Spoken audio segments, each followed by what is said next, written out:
Good morning, students. I hope you all are doing well. Students, before going to start this lecture, let's do a quick revision of lecture 1. इस lecture को start करने से पहले हम देखते हैं कि हमने प्रीवियस लेक्चर में क्या पढ़ा. So in our previous lecture, you have read that the whole French society was divided in 3 states. आपने पढ़ा कि जो पूरी फ्रेंच सोसाइटी थी वो 3 पार्ट्स में डिवाइड थी, 3 स्टेट्स में डिवाइड थी. फर्स्ट स्टेट जो थी वो क्लर्जी स्टेट थी.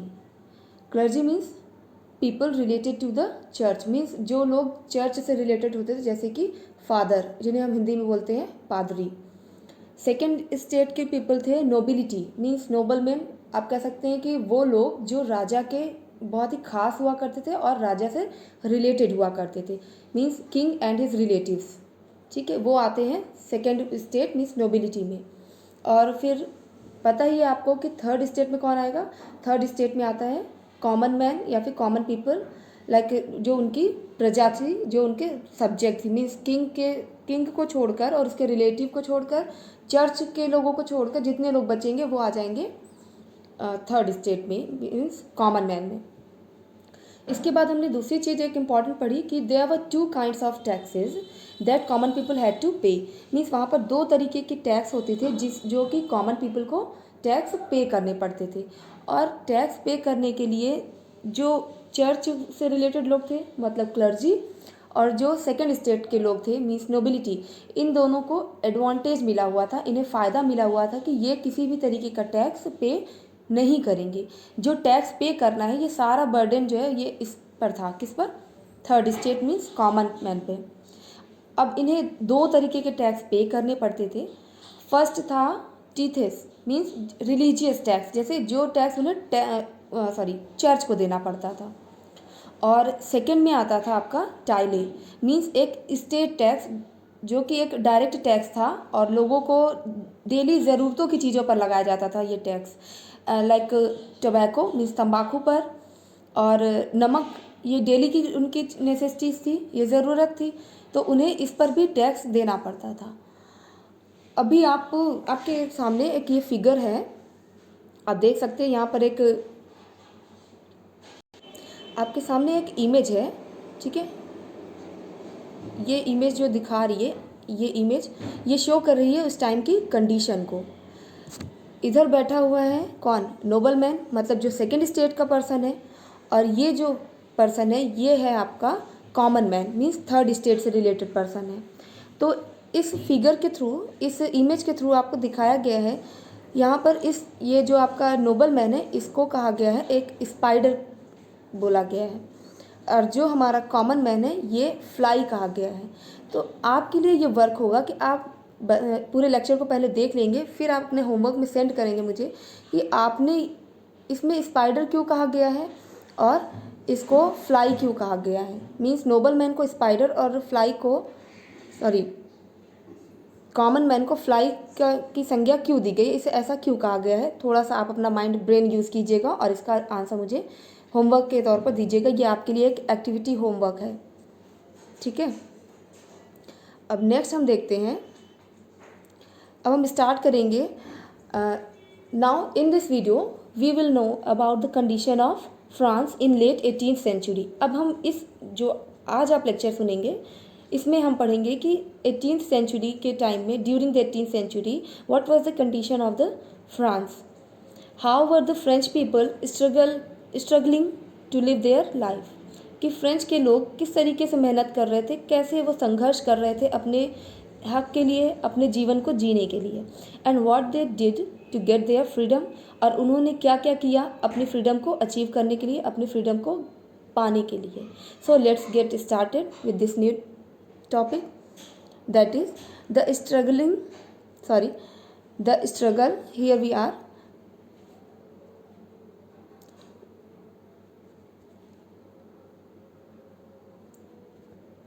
The struggle to survive means जीने के लिए संघर्ष. The population of France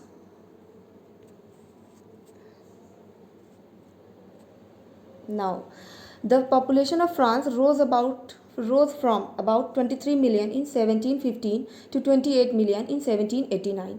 means अब जो फ्रांस की पॉपुलेशन थी वो इंक्रीज़ हो रही थी, रोज़ मीन्स इंक्रीज़ हो रही थी डे बाय डे। पहले वो 23 मिलियन थी, पहले कब 1715 में, और अब वो हो गई थी 28 मिलियन, इंक्रीज़ हो गई वो। मीन्स 5 मिलियन का इजाफा हुआ, 5 मिलियन इंक्रीज़ हुई है वो 1715 से लेकर के 1789 तक में। This led to a rapid increase in the demand for food grains. और जब कहीं की भी अगर पॉपुलेशन बढ़ती है तो लोग बढ़ेंगे तो उनकी जो ज़रूरतें हैं, जो नेसेसिटीज़ हैं, वो भी इंक्रीज़ होंगी। और जब उनकी ज़रूरत बढ़ेगी तो उन्हें खाने के लिए भी तो चीज़ें ज़्यादा चाहिए होंगी। तो फूड ग्रेन्स मीन्स यहाँ पर अब ये कह रहे हैं कि जब वहाँ की जब पॉपुलेशन बढ़ने लगी तो प्रोडक्शन भी उन्हें ज़्यादा चाहिए था। Production of grains could not keep pace with the demand.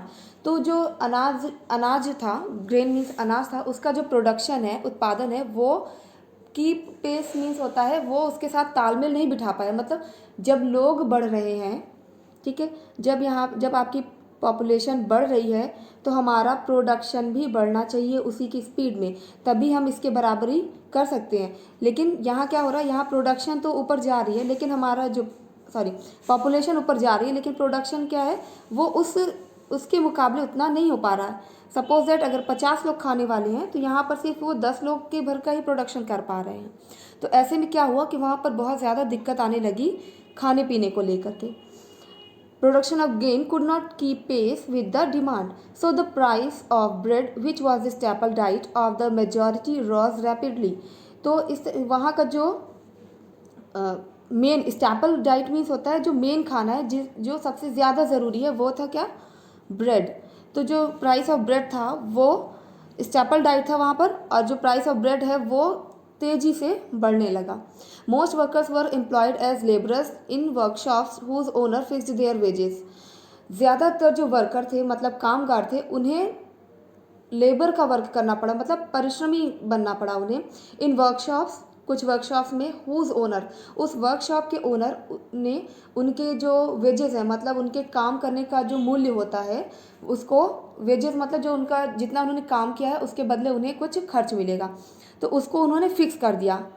तो इससे क्या हुआ कि इनकम तो फिक्स है, कम मिलेगी लेकिन वो इतनी बहुत थोड़ी मिलने वाली, और ब्रेड का प्राइस है वो इंक्रीज़ हो गया है। तो इस तरीके से वो अपने खर्च को कंप्लीट नहीं कर पा रहे थे, न वो उसके साथ अपना जो तालमेल है वो नहीं बिठा पा रहे थे। But wages did not keep pace with the rise of prices. वही चीज़ जो अभी बताया आपको कि उनके जो इनकम है वो तो लिमिटेड थी, लेकिन जो एक्सपेंडिचर है, जो उनके खर्च हैं, वो बढ़ते जा रहे दिन पर दिन, क्योंकि वहाँ पर जो प्राइस है चीज़ों का वो बढ़ता जा रहा, महंगाई आती जा रही है। So the gap between the poor and the rich वाइडेड। तो इससे क्या हुआ, जो गरीब थे वो और गरीब होते गए और जो अमीर हैं वो और अमीर होते गए।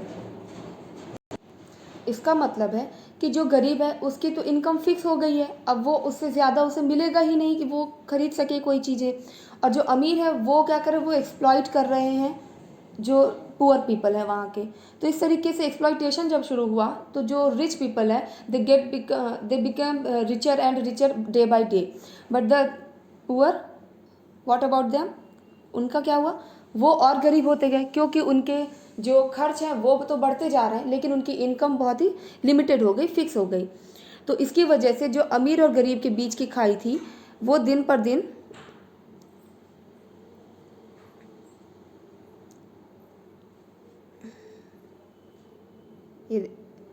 वो इनके खर्चे, उनकी जो इनकम है वो खर्चों से बराबर नहीं हो पाई, और क्या हुआ कि जो गरीब हैं वो गरीब होते गए और जो अमीर हैं वो और अमीर होते गए। उनके बीच की जो अमीरी और गरीबी के जो बीच में खाई थी वो और ज़्यादा बढ़ती गई।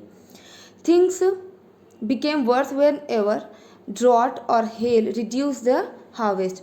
चीज़ें और बिगड़ गई, थिंग्स बिकेम वर्स, चीज़ें और बिगड़ गए जाती थी जब ड्रॉट मीन्स जब भी सूखा पड़ता था, हेल या फिर ओले पड़ जाते थे, तो उनसे क्या होता था, जो फसल है वो ख़राब हो जाती थी। हार्वेस्ट, ये उनका प्रोडक्शन जो है वो कम हो जाता था, जिसकी वजह से और महंगाई बढ़ जाती थी।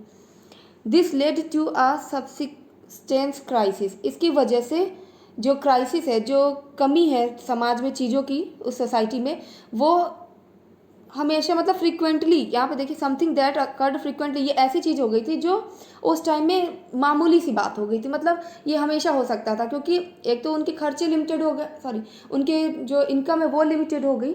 उसके बाद वहाँ पर जब हार्वेस्ट पर ड्रॉट हो जा वहाँ पर ड्रॉट पड़ हो जाता था, मीन्स सूखा पड़ जाता था, हेल अकाल, या फिर आप कह सकते हैं हेल मीन्स ओले गिर जाते थे, तो पूरी फसल नष्ट हो गई। और जब पूरी खेती नष्ट हो गई तो उन्हें कुछ खाने को नहीं मिलने वाला था। और जब चीज़ें कम हो जाती हैं तो वो महंगाई की तरफ ही जाती हैं। तो ये सारी चीज़ें नॉर्मल हो गई थी वहाँ पर in French during the old regime के टाइम में फ्रांस में ये सारी चीज़ें अब नॉर्मल हो गई थी। नेक्स्ट पॉइंट आपका है 1.2 how a substance crisis happen. देखिए ये चीज़ भी आपको ही करनी है, इसको फिल करना है। कैसे करेंगे आप? ये फिल करेंगे, आपको यहाँ पर आपको एक हेल्प बॉक्स दिया हुआ है, ये जो हेल्प बॉक्स दिया है इसकी मदद से आपको यहाँ फिल करना है कि किस तरीके से क्या क्या चीज़ें हुई, कैसी कंडीशन बनी जो इस तरीके के हुआ। मीन्स बैड हार्वेस्ट, फसल ख़राब हुई, उसके क्या कॉन्सिक्वेंस हुए, इसके बाद फिर उसका और क्या इफ़ेक्ट पड़ा, फिर इसके बाद द पुअरेस्ट कैन नो। तो आपको इसमें ये फिल करना होगा कि जो बैड हार्वेस्ट हुई है उसके क्या रिजल्ट निकले। उसके बाद फिर the poorest can no longer buy bread, फिर जो गरीब हैं वो ज़्यादा समय तक ब्रेड नहीं खरीद पाते थे, ये है। इसके बाद इसके क्या दो इफ़ेक्ट पड़े हैं आपको ये बताना, यहाँ फिल करना है। फिर और क्या इसके कॉन्सिक्वेंस, डिसीज़ एपिडेमिक, मीन्स वहाँ पर कुछ ऐसी बीमारियाँ आ गई, एपिडेमिक जैसे हमारे यहाँ एक कोरोना आ गया है, ये एक पेंडेमिक है। तो इसी फिर इसके बाद इसका क्या रिजल्ट निकला, और यहाँ से फिर ये क्या कैसे रिलेटेड है, ये दोनों चीज़ें, ये आपको सब मिलेगा इस हेल्प बॉक्स के थ्रू। तो आप इसका यूज़ करके आप ये वर्क भी पूरा ये पूरा फ्लो चार्ट बना के अपनी नोटबुक में फिर आप होमवर्क में सेंड करेंगे। नेक्स्ट है आपका, अब आते हैं हम 1.3 पॉइंट, ठीक है। इसमें हम पढ़ेंगे growing middle class invades and and to privileges. मतलब अब जो मिडिल क्लास के लोग, अब जो मतलब थोड़ा पढ़े लिखे हो गए थे, वो क्या चाहते थे, वो चाहते थे कि जिन लोगों को प्रिविलेज मिला है उनको अब ये चीज़ें ना मिले। मतलब अगर किसी को एडवांटेज दिया जा रहा है, कुछ प्रिविलेज दिया जा रहा है, तो वो उन्हें ना मिले। अब वो किसको मिला हुआ था privilege? First state means clergy को, और सेकेंड स्टेट मीन्स नोबिलिटी को। In the past, peasants and workers had participated in revolts against increasing taxes and food scarcity. In the past, पुराने समय में, in the past मतलब जब ये जो टाइम था इसके पहले की बात की जा रही है। Peasants and workers, किसान और जो कामगार थे means workers, had participated in revolts, उन्होंने रिवॉल्ट में पार्टिसिपेट किया अगेंस्ट इंक्रीजिंग टैक्स। ये उनका रिवॉल्ट किस लिए था? क्योंकि जो टैक्स बढ़ाए जा रहे थे इसके लिए उन्होंने प्रोटेस्ट किया, इसके लिए रिवॉल्ट किया। और फूड स्कार्सिटी मीन्स खाने की जो कमी हो रही थी, जैसे ब्रेड के प्राइस इंक्रीज़ हो रहे थे और टैक्सेस भी वो इंक्रीज़ कर रहे थे, जबकि उनके जो वेजेस थे मीन्स उनके जो खर्च थे वो बहुत ही ज़्यादा दिन पर दिन, डे बाय डे लेस होते जा रहे थे, कम होते जा रहे थे। But they lacked the means and programmes, लेकिन उनके पास कमी थी। मीन्स मतलब कुछ उनके पास मीन्स उनके पास साधन होना चाहिए था, एंड प्रोग्राम कोई एक ऐसी प्लानिंग होनी चाहिए थी to carry out full scale measures that would bring about a change in the social and economic order. तो यहाँ पर दिक्कत क्या आ रही थी कि उनके पास मीन्स की कमी थी, मतलब उनके पास साधन नहीं थे। दूसरी चीज़, उनके पास प्लान नहीं था। तो जब आप किसी रिवॉल्ट या फिर आप कोई काम करना चाहते हैं तो उसके लिए आपको देखना हो कि आपके पास प्रॉपर प्लानिंग हो, आपके पास प्रॉपर मीन्स हो, आपके पास साधन हो, कन्वीनियंस हो आपको, कि आपने किस तरीके उस चीज़ को फॉलो करना है और अपने गोल को, अपने टारगेट को अचीव करना है। यहाँ पर क्या हो रहा था, यहाँ पर इनके पास इन्हीं चीज़ों की कमी थी। This was left to those group within the third state who had become prosperous and had access to education and new ideas. अब क्या हुआ, अब इसमें पार्टिसिपेट तो सभी कर रहे थे, लेकिन अब ये डिपेंड कर रहा था किसके ऊपर? ये डिपेंड कर रहा था उन लोगों के ऊपर जो थर्ड स्टेट से ही थे, means group within the third state, वो ग्रुप जो थर्ड स्टेट में ही था। हु हैड बिकम प्रॉस्परस, लेकिन जो अब थोड़ा समृद्ध हो चुका था, मीन्स प्रॉस्परस मीन्स समृद्ध, उसके पास अब थोड़ी ताकत थी, पावर थी, वो थोड़ा रिच हो गया था, एजुकेटेड हो गया था। And had access to education and new ideas, और जिसके पास आइडिया थे कि वो देखिए, हमारे पास आइडिया तब आते हैं जब हम कहीं थोड़ा हम बाहरी दुनिया से जुड़ते हैं या फिर हम थोड़ा एजुकेटेड होते हैं, तभी हम कोई नया चीज़ सोच सकते हैं और उसको इम्प्लीमेंट कर सकते हैं। तो यहाँ पर जो चीज़ थी, यहाँ थर्ड स्टेट में जो लोग थोड़े प्रॉस्परस हुए और जिनके पास एजुकेशन थी, नए आइडियाज़ थे, उनके ऊपर ये चीज़ छोड़ी गई कि वो एक नया रिवॉल्यूशन करेंगे, वो इसके अगेंस्ट प्रोटेस्ट करेंगे। The 18th century witnessed the emergence of social groups. 18th century witnessed the मतलब ये गवाह है उस टाइम की, the emergence of social groups termed the middle class, कि वो जो सोशल ग्रुप था वो बन गया क्या, मिडिल क्लास। मतलब जो थर्ड स्टेट के लोग थे, लेकिन वो मतलब लोग जो थर्ड स्टेट से बिलोंग करते थे और वो थोड़ा प्रॉस्परस थे, मतलब समृद्ध थे, उनके पास पैसा था और उन्होंने एजुकेशन हासिल की थी, शिक्षा ले रखी थी नए आइडिया से, वो क्या बन के आया, वो मिडिल क्लास बन के आया, मतलब उसको कहा गया middle class. Who earn there wealth, जो अपना खर्च, अपने इनकम, उनकी वेल्थ मतलब धन उन्होंने कमाया through an expanding overseas trade, मतलब समुद्री व्यापार करके, समुद्र के रास्ते अपना ट्रेड करके, and from the manufacture of goods such as woollen and silk textiles that were either exported और brought by the richer members of society. मतलब उन्होंने समुद्र के ज़रिए या फिर रेशम मीन्स सिल्क और वुलन ऊनी वस्त्र या टेक्सटाइल मीन्स फैब्रिक से रिलेटेड चीज़ें, इनका व्यापार किया, एक्सपोर्टेड यानी कि उनको बेचा, या फिर ब्रॉड बाय द मैन्युफैक्चरर्स जो उसे लेकर आ रहे थे उनसे भी उन्होंने किया। इसके बाद फिर नेक्स्ट हम पढ़ेंगे, इसके बाद हम पढ़ते हैं the third state in addition to merchants and manufacturers, मतलब the third state included profession such as lawyers और एडमिनिस्ट्रेटिव ऑफिशियल्स। तो जो इन एडिशन टू मर्चेंट, मतलब मर्चेंट थे कुछ लोग, व्यापारी थे, एंड मैन्युफैक्चरर्स यानी उत्पादक थे जो चीज़ों को बनाते हैं, manufacturers.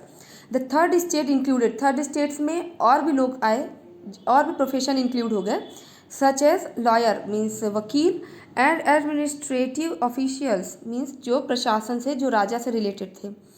All of these were educated, ये सभी बहुत पढ़े लिखे थे, एंड बिलीव्ड और इनका विश्वास था, that no group in society should be privileged by birth, और इनका मानना था कि कोई भी ग्रुप सोसाइटी में, जो भी ग्रुप है उसको मतलब अगर उन्हें कोई एडवांटेज दिया जा रहा, उन्हें किसी तरीके का आरक्षण दिया जा रहा है, उन्हें किसी तरीके का फ़ायदा दिया जा रहा है, तो वो उनके लिए बाय बर्थ नहीं होना चाहिए। मतलब ये नहीं है कि वो राजा की फैमिली में पैदा हुए हैं इसलिए वो, ये तो उन्हें बाय बर्थ मिल गया ना एडवांटेज कि वो अब टैक्स नहीं देंगे, या क्लर्जी जो हुए उनका भी फैमिली से जो रिलेटेड हुआ तो वो टैक्स नहीं देंगे, तो ये तो उन्हें, ये सारे राइट्स उन्हें बाय बर्थ मिले थे। तो अब जो नया जो क्लास आया था थर्ड, जिसको मिडिल क्लास कहा गया, वो उन्होंने कहा कि उनका मानना था कि जो भी सोसाइटी के ग्रुप हैं, किसी भी ग्रुप को प्रिविलेज बाय बर्थ नहीं मिलेगा, मतलब जन्म से ही उन्हें किसी तरीके का फ़ायदा नहीं दिया जाएगा। Rather a person's social position must depend on his merit, means जो व्यक्ति है उसकी जो सोशल पोजीशन है वो उसकी मेरिट पर डिपेंड करती है, ना कि बाय बर्थ।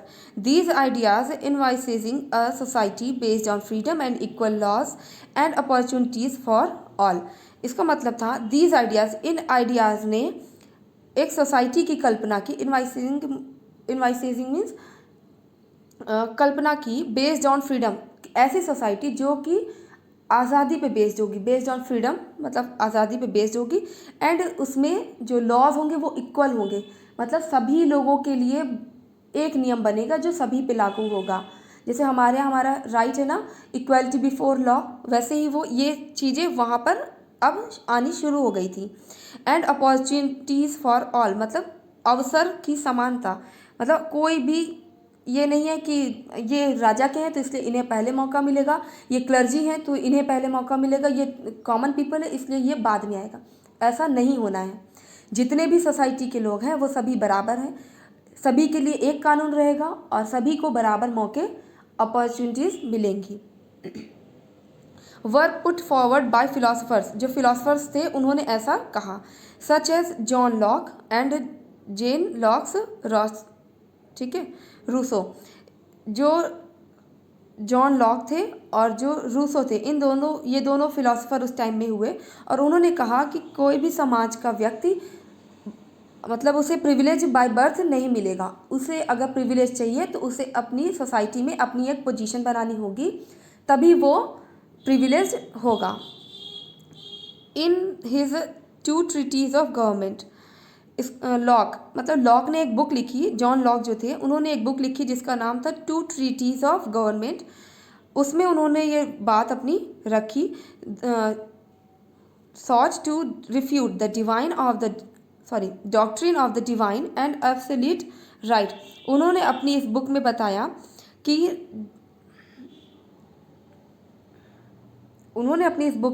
कि जो राजा की जो पावर है डिवाइन, मतलब वो दैवीय नहीं है, राजा को लोग भगवान का दर्जा देते थे, तो उनका कहना था कि जो राजा है उसे भगवान ने नहीं भेजा है, वो कोई डिवाइन पावर नहीं है, और ना ही उसकी जो राइट है absolute right of the monarch, और उसके जो राइट है वो भी इस तरीके के नहीं है कि उसने जो कह दिया है हम सभी को उस चीज़ को फॉलो ही करना है, मतलब वो एक पत्थर की लकीर या भगवान का दिया हुआ संदेश नहीं है। उसने इस बात का खंडन किया अपनी book the 2 treaties of government में। Rousseau carried the idea forward, Rousseau ने भी अपना एक आइडिया सामने लाए सबके सामने, proposing a form of government based on a social contract between people and their representatives. जो रूसो हैं उन्होंने भी एक नया फार्मूला लेकर आए, फार्मूला नहीं आप कह सकते, उनकी जो थिंकिंग थी उन्होंने लोगों के सामने रखा कि जो हमारी गवर्नमेंट है उसको, मतलब उन्होंने जो कहा कि जो पावर है वो सेंट्रलाइज ना हो बल्कि डिसेंट्रलाइज्ड हो। जैसे हमारे यहाँ जो पावर है वो डिसेंट्रलाइज्ड है, एक है सेंट्रल की पावर और दूसरी होती है स्टेट गवर्नमेंट के पास। तो ऐसे ही जो यहाँ पर है पावर, यहाँ भी पावर को सेंट्रलाइज ना करके डिसेंट्रलाइज किया जाए, मतलब एक के हाथ में अगर ताकत रहेगी तो वो उसका मिसयूज़ करेगा। तो इस तरीके से उन्होंने जो पावर रखी, हमारे यहाँ भी जो पावर है वो पहले तो मोटे तौर पर सेंट्रल और स्टेट हुई, फिर इसके बाद जो हमारी पावर है वो 3 लेवल पे बांटी गई है। अब वो 3 लेवल कौन से हैं आपने क्लास 8 में पढ़ा है, इसको आप कमेंट बॉक्स में मुझे बताएंगे कि वो 3 स्टेट पे जो हमारी पावर है वो कैसे डिस्ट्रीब्यूट हुई है। चलिए फिर नेक्स्ट देखते हैं हम, in the spirit of the laws, अपनी book the spirit of the laws, Montesquieu, ये एक और नए फिलोसफर हुए, Montesquieu propose the division of power. Montesquieu ने कहा कि जो पावर का डिवीज़न है within the government between the legislative, the executive and the judiciary, कि जो पावर का डिस्ट्रीब्यूशन है वो 3 स्टेट्स पर होना चाहिए। फर्स्ट है लेजिस्लेटिव, सेकेंड है executive and the third one is judiciary. This model of government was put into force in the USA. ये जो गवर्नमेंट का जो मॉडल था जुडिशरी का, एग्जीक्यूटिव का, लेजिस्लेटिव का, ये फोर्स में आया यूएसए में। यूएसए की गवर्नमेंट ने इसको अपने यहाँ संविधान में लागू किया। After the 13 colony declared their independence from Britain, मतलब जब यूएसए की 13 कॉलोनीज ने इंडिपेंडेंट पाई अपनी, मतलब वो स्वतंत्र हुए किससे, ब्रिटेन से, तब उन्होंने अपने यहाँ ये वाला जो पावर डिवीज़न ऑफ पावर है इसको इम्प्लीमेंट किया। The American constitution and it's guarantee of individual right was an important example for political thinkers in France. तो जो द अमेरिकन कॉन्स्टिट्यूशन है वो and it's guarantee of individual right, और ये जो है गारंटी देता है कि हर व्यक्ति के अपने कुछ अधिकार हैं, तो इसकी तो गारंटी देता है ये जो अमेरिकन कॉन्स्टिट्यूशन है आपका। तो इसने क्या किया, एक लोगों के दिमाग में एक उन्होंने अच्छा एग्जाम्पल पेश किया कि देखो वहाँ पर जब इस तरीके की चीज़ें हो सकती हैं तो हमारे यहाँ फ्रांस में क्यों नहीं हो सकती हैं, तो हम इनको अपने यहाँ भी इम्प्लीमेंट करेंगे, लागू करेंगे, इनको यूज़ में लाएंगे, फोर्स में लाएंगे। The ideas of these philosophers were discussed intensively in salons and coffee houses and spread among people through books and newspapers। अब क्या हुआ, अब देखिए वहाँ तब क्या था कि टीवी और सब चीज़ें तो थी नहीं जो लोगों तक अपनी बात पहुँचाई जाए, या तो राजा के लोग ही अपनी बातें पहुँचाते थे, या फिर वहाँ पर एक कॉमन जैसे सैलन होता है ना, सैलन में लोग जाते थे, वहाँ पर बैठते थे, या फिर कॉफ़ी हाउस एक होता था वहाँ पर। तो यहाँ पर क्या हुआ, the ideas of these philosophers, जो हमारे जॉन लॉक थे, रूसो थे, मॉन्टेस्क्यू थे, ये जो फिलोसफर्स हुए वहाँ पर, उनके आइडियाज़ को डिस्कस किया जाता था इंटेंसिवली, मतलब बहुत ही बड़े पैमाने पर इसको प्रचार किया गया, इसको प्रोपगेट किया गया, एडवर्टाइज़ किया गया इन सैलन्स, मतलब जहाँ बाल कटवाते हैं ना, जो पार्लर होता है, तो सैलन्स में इसको यूज़ किया जा, इसको ये बातें फैलाई जा रही थी, और कॉफ़ी हाउसेज में लोग बैठते थे, and spread among people through books and newspaper, और लोगों के बीच भी ये उनके फिलोसफर्स की जो थिंकिंग थी, थॉट्स थे, उनको स्प्रेड किया गया बुक्स और न्यूज़पेपर के through. These were frequently read aloud in groups for the benefit of those who could not read and write. These were frequently, ये बातें लगातार लोगों तक पहुंचाई जा रही थी पढ़कर, रीड मतलब पढ़कर, रीड अलाउड जोर जोर से पढ़कर इन ग्रुप्स, जैसे लोग बैठे हुए ग्रुप में, तो वहाँ पर कोई भी जो भी पढ़ रहा है वो ज़ोर ज़ोर से पढ़ रहा है, ताकि जिसने न्यूज़पेपर नहीं पढ़ा है या फिर वो ना ही पढ़ सकता है और ना ही लिख सकता है, उसको भी ये बातें पता चल जाए, उस तक भी ये जो मैसेज है उनके कन्वे हो जाए। The news that Louis XVI planned to impose further taxes to be able to meet the expenses of the state generated anger and protest against the system of privileges. अब next line है, the news, ये खबर कि Louis 16 plan कर रहा है to impose, यानी कि थोपने के लिए, फर्दर टैक्सेस, वो अब टैक्स बढ़ाएगा। कौन? जो उस टाइम का वहाँ का मोनार्च है, जो राजा है, वो कौन है? लुइस 16। तो लोगों तक ये भी खबर पहुँचाई गई कि जो लुइस 16 है वो टैक्सेस बढ़ाने वाला है, इंक्रीज़ करने वाला है, लोगों पर थोपने वाला है कि उन्हें अब ये टैक्स, जो बढ़े हुए टैक्स है, ये उन्हें देने ही पड़ेंगे। और ये चीज़ें वो क्यों कर रहा है? वो अपने खर्चों को, उसने जो राज्य में अपने खर्च कर दिए हैं पहले से, उस खर्च की भरपाई करने के लिए वो टैक्स को बढ़ा रहा है। और इस बात ने जनरेटेड एंगर, इसने लोगों में आक्रोश फैला दिया, and protest against the system of privileges, और लोगों को इस बात पर आमादा कर दिया, मतलब उन्हें उकसा दिया कि वो प्रोटेस्ट करें, किसके खिलाफ? जिनको आरक्षण मिल रहा है उनके खिलाफ। ठीक है, so we are going to stop this lecture here. आपको जो होमवर्क दिया गया है उसको आप कीजिएगा, और कमेंट बॉक्स में बिल्कुल मत भूलिएगा बताना कि हमारे यहाँ डिवीज़न ऑफ पावर कौन कौन सी है, कितने लेवल पर है। ठीक है, और ये आपका यहीं पर एंड होता है। नेक्स्ट में हम पढ़ेंगे सेकेंड पॉइंट, चैप्टर जो है आपका है the outbreak of the revolution. आप एक बार इसको पहले से रीड कर लीजिएगा ताकि आपको समझने में आसानी हो। Thank you for watching this video. I hope you are going to do better. Thank you.